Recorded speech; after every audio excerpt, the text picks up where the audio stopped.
আসসালামু আলাইকুম সবাইকে। দেখতেই পাচ্ছেন আমার সামনে দুটি ফুড গ্রিন্ডার রাখা রয়েছে। একটি হচ্ছে বাজারের লোকাল গ্রিন্ডার এবং আরেকটি 100% অরিজিনাল গ্রিন্ডার। তাহলে কিভাবে বুঝবো আমরা কোনটা লোকাল এবং কোনটা 100% অরিজিনাল গ্রিন্ডার? লোকালটাই কিন্তু সাইজে অনেকটাই ছোট, মাত্র 8 ইঞ্চি, আর অরিজিনালের সাইজটা হচ্ছে 9 ইঞ্চি। তাহলে বুঝতেই পারছেন সাইজের কতটা পার্থক্য রয়েছে। তাছাড়াও অরিজিনাল ফুড গ্রিন্ডারের বডিটা গ্লোসি ফিনিশিং এর মধ্যে থাকছে এবং নিচে আপনারা দেখতে পারবেন ক্রাফট করে ডিজাইন করা। তাছাড়াও আপনারা দেখবেন খুবই চমৎকার ভাবে গ্লেজ দিচ্ছে।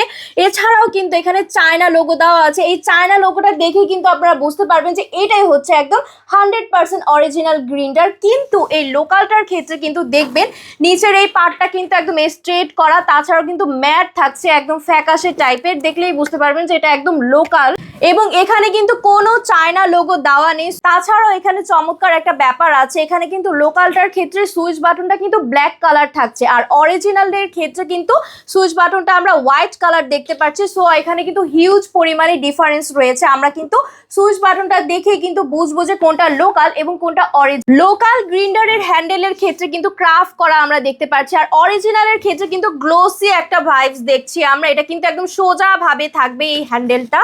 এবার আসি মূল বিষয়। লোকাল গ্রিন্ডারে ভেজা মশলা গুঁড়া করার সময় কিন্তু পানি লিক হয়ে মোটর জ্বলে যাবে, কিন্তু এই 100% অরিজিনাল গ্রিন্ডারে কিন্তু মোটর জ্বলে যাওয়ার কোনো ধরনের চান্সেস নেই।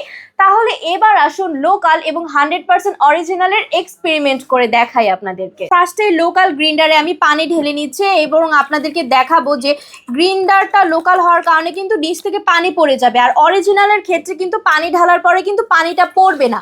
সেইটার ডিফারেন্সটাই কিন্তু আপনাদেরকে আমি দেখাবো। এই যে দেখুন, আপনারা সরাসরি দেখতেই পাচ্ছেন, এখানে কিন্তু দেখতেই পাচ্ছেন লোকাল গ্রিন্ডারের ক্ষেত্রে কিন্তু নিচে দিয়ে পানি পড়ে যাচ্ছে। সো ভেজা মশলা ব্লেন্ডিং করার সময়ও কিন্তু আপনাদের পানি পড়ে মোটর জ্বলে যাওয়ার চান্সেস আছে। কিন্তু এই অরিজিনালটার ক্ষেত্রে দেখুন আমি পানি ঝুলাচ্ছি কিন্তু এটা কিন্তু নিচ থেকে পড়ছে না। তাহলে বুঝতেই পারছেন কোনটা অরিজিনাল এবং কোনটা লোকাল ফুড গ্রিন্ডার। সো এই 100% অরিজিনাল ফুড গ্রিন্ডারটি আপনাদেরকে চালু করে দেখাচ্ছি। সুইচ বাটনটা অন করলে এটা কিন্তু প্রেস করলে অন হয়ে যাবে। সো কতটা হাই স্পিডে কিন্তু এটা চলছে এবং এটার ভেতরেও কিন্তু দেখতে পাচ্ছেন 8টা ব্লেডের স্টেইনলেস স্টিল ব্লেড থাকছে। এছাড়াও কিন্তু একদম 100% অরিজিনাল তো থাকছি। সো যারা অর্ডার করতে চাচ্ছেন সবাই অর্ডার নাও বাটনে ক্লিক করুন অথবা স্ক্রিনে দেওয়া নাম্বারে যোগাযোগ করুন।